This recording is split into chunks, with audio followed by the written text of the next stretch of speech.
right now, when we're designing new things to compounds or testing insecticides for carcinogenic properties, it's really, really hard because either you have to raise animal, do long-term studies on people, after expose it, do it on animals, which oftentimes you have ethical issues. Animals are not like some mice and stuff are a lot more susceptible to cancer than people, but they also have different life cycles and growth stages than people, different immune system, and different cancer repair mechanisms, but that's the best you can do. And it's also very costly to raise a whole animal.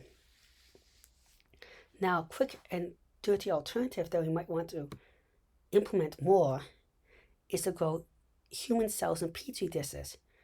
There's a famous one, the HeLa cell, which is very easy to grow, but it is possibly cancer. It was derived from a cancer cell itself, which is why it's so easy, so malignant, and it has a ton of mutations. But you could put the substance in question in the thing and check if it mutates it more, or if it's causing rapid cell death and stuff, and then start developing a test from there. Now there's a bunch of cell lines, you could do it in a bunch of cell lines that grow easily. Now as technology gets better at growing cell cultures, you grow cell cultures that are more and more like human cell cultures. And these more like human cell cultures would make the whole thing much more realistic. But now you could have them more quick and dirty, and as you advance cell culture technology, you can also mutate them so there's less and less mutations you need to do, so they become more and more like human beings with a thing, even though they're still totally cell cultures. Another thing is you could now measure mutation rates a lot more accurately, types of mutations, as technology to analyze the genome has become so much less expensive.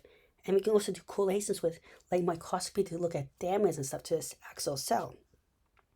So you have all this rapidly advancing to make the whole thing better, and doing correlations with what's actually happening in animals and people could make it all more accurate, even though that takes a lot more time to develop, because start off roughly and make it better and better. Another thing is a big deal is that in the human body and stuff, you have you expose it in petri dish, but that's not realistic exposure. I mean, salt in the ocean can kill you, but it doesn't because you have skin. When you're walking in the air, oxygen in the air actually would be very bad if it's pumped into some of your organs, but you have skin and lungs. If your brain was exposed to pure atmospheric oxygen, it would be very bad. There's a whole for long periods of time. But there's so much stuff to block it. So then you have your liver and intestines digest stuff, and you can make it even more toxic or less toxic. Designing fancier cell cultures with little tiny liver patches and stuff like that to digest it could give you better insight to different types of toxicity, and then could make these whole cell cultures ideas even more realistic. You can start off simple by testing it by the less realistic ways and keep developing the technology.